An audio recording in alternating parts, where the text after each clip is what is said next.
विकसित भारत बनाने के लिए आज देश में आधुनिक इंफ्रास्ट्रक्चर बनाने का बहुत बड़ा महायज्ञ चल रहा है।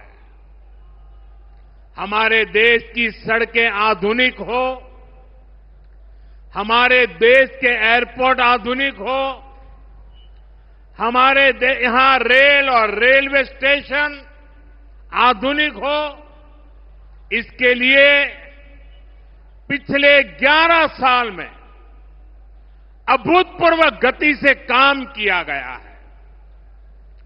आप कल्पना कर सकते हैं, इंफ्रास्ट्रक्चर के इन कामों पर देश पहले जितना पैसा खर्च करता था, आज उससे 6 गुना ज्यादा पैसा खर्च कर रहा है। 6 गुना ज्यादा। आज भारत में हो रहे इन विकास कार्यों को देखकर दुनिया भी हैरान है। ये वंदे भारत ट्रेनें, अमृत भारत ट्रेनें, नमो भारत ट्रेनें, ये देश की नई गति और नई प्रगति को दर्शाती है। 34,000 किलोमीटर से ज्यादा के नए रेल ट्रैक बिछाए गए हैं। आधुनिक हो रहे इन रेलवे स्टेशनों को देश ने अमृत भारत स्टेशन का नाम दिया है। जैसे राजस्थान के मांडलगढ़ रेलवे स्टेशन पर महान राजस्थानी कला संस्कृति के दर्शन होंगी, नौजवानों को रोजगार के नए मौके देंगे और मैं उन शहर के नागरिकों को, रेलवे में यात्रा करने वाले पैसेंजर से प्रार्थना करूंगा, ये सारी संपत्ति के मालिक आप हैं। अकेले राजस्थान में करीब करीब 70,000 करोड़ रुपए खर्च किए गए हैं। विश्व भर में अपनी पहचान बनाएगी भी और बढ़ाएगी भी। राजस्थान की रिफाइनरी का काम भी अंतिम चरण में है। इससे राजस्थान पेट्रोलियम आधारित उद्योगों का प्रमुख हब बनेगा। अमृतसर से जामनगर तक जो 6 लेन का इकोनॉमिक कॉरिडोर बन रहा है, वो राजस्थान में श्रीगंगानगर, हनुमानगढ़, बीकानेर, जोधपुर, बाड़मेर और जालोर से गुजर रहा है।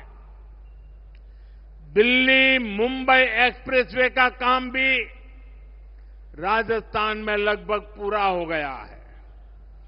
कनेक्टिविटी का यह अभियान राजस्थान में औद्योगिक विकास को नई ऊंचाई पर ले जाएगा। साथियों, राजस्थान में पीएम सूर्यघर मुफ्त बिजली योजना भी तेजी से आगे बढ़ रही है। इस योजना से राजस्थान के 40,000 से ज्यादा लोग जुड़ चुके हैं। इससे लोगों का बिजली बिल 0 हुआ है और लोगों को सोलर बिजली पैदा करके कमाई का नया रास्ता भी मिला है। आज यहां बिजली से जुड़े कई प्रोजेक्ट का शिलान्यास और लोकार्पण हुआ है। इनसे भी राजस्थान को और ज्यादा बिजली मिलेगी। बिजली का बढ़ता उत्पादन भी राजस्थान में औद्योगिक विकास को नई गति दे रहा है। साथियों, राजस्थान की ये भूमि रेत के मैदान में हरियाली लाने वाले महाराजा गंगा सिंह जी की भूमि है। 22 अप्रैल को आतंकवादियों ने धर्म पूछकर हमारी बहनों की मांग का सिंदूर उजाड़ दिया था। वो गोलियां पहलगाम में चली थी, लेकिन उन गोलियों से 140 करोड़ देशवासियों का सीना छलनी हुआ था।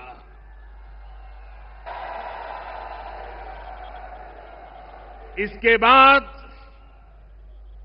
हर देशवासी ने एकजुट होकर संकल्प लिया था कि आतंकवादियों को मिट्टी में मिला देंगे,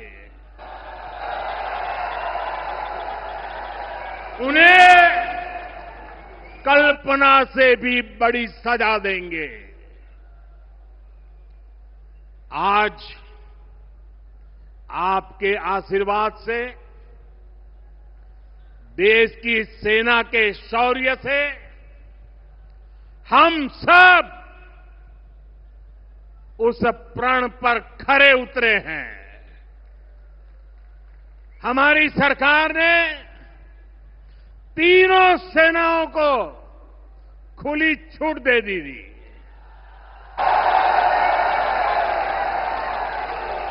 और तीनों सेनाओं ने मिलकर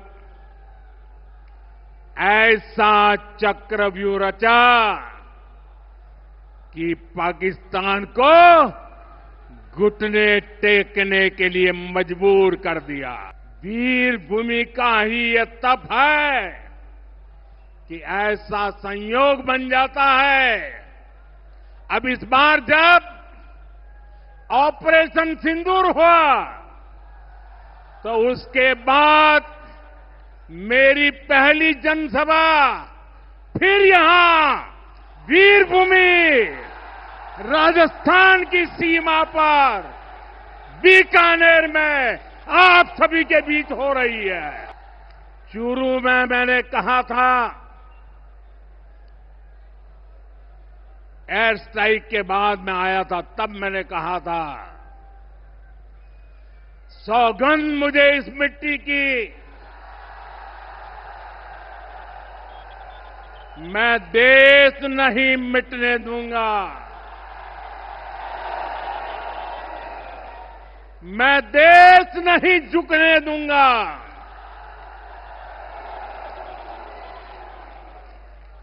आज मैं राजस्थान की धरती से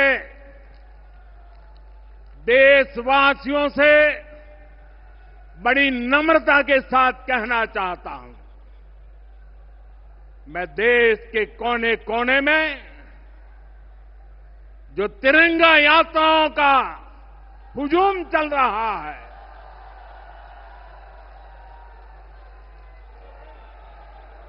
मैं देशवासियों से कहता हूं,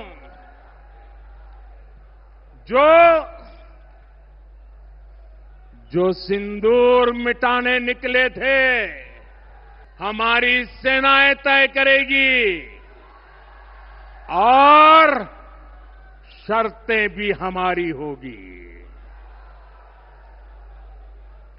दूसरा, एटम बम की गीदड़ भपकियों से भारत डरने वाला नहीं है। और तीसरा, हम आतंक के आकाओं और आतंकी सरपरस्त सरकार को अलग अलग नहीं देखेंगे, उन्हें अलग अलग नहीं देखेंगे, उन्हें एक ही मानेंगे। पाकिस्तान का ये स्टेट और नॉन स्टेट एक्टर वाला खेल अब नहीं चलेगा। आपने देखा होगा पूरी दुनिया में पाकिस्तान की पोल खोलने के लिए हमारे देश के 7 अलग अलग प्रतिनिधिमंडल पूरे विश्व भर में पहुंच रहे हैं और इसमें देश के सभी राजनीतिक दलों के लोग हैं, विदेश नीति के जानकार हैं, गणमान्य नागरिक हैं। अब पाकिस्तान का असली चेहरा पूरी दुनिया को दिखाया जाएगा। साथियों, पाकिस्तान भारत से कभी सीधी लड़ाई जीत ही नहीं सकता। जब भी सीधी लड़ाई होती है तो बार बार पाकिस्तान को मुंह की खानी पड़ती है।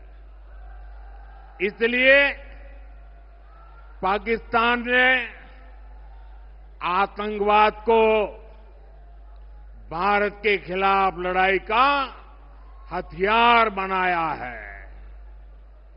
आजादी के बाद पिछले कई दशकों से यही चला आ रहा था। पाकिस्तान आतंक फैलाता था, निर्दोष लोगों की हत्याएं करता था, भारत में डर का माहौल बनाता था, लेकिन पाकिस्तान एक बात भूल गया। अब मां भारती का सेवक मोदी यहां सीना तान कर खड़ा है।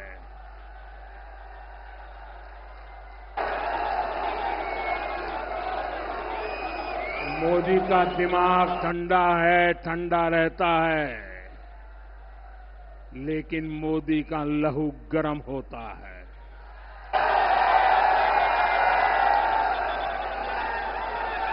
और अब तो मोदी की नसों में लहू नहीं, गरम सिंदूर बह रहा है।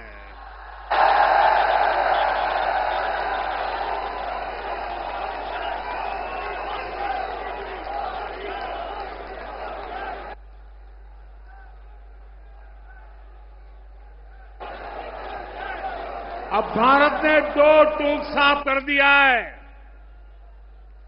हर आतंकी हमले की पाकिस्तान को भारी कीमत चुकानी पड़ेगी और ये कीमत पाकिस्तान की सेना चुकाएगी, पाकिस्तान की अर्थव्यवस्था चुकाएगी। लेटेस्ट अपडेट्स और ताजा तरीन खबरों के लिए TV1 इंडिया लाइव को सब्सक्राइब कीजिए और नोटिफिकेशन पाने के लिए बेल आइकॉन को दबाना मत भूलिए।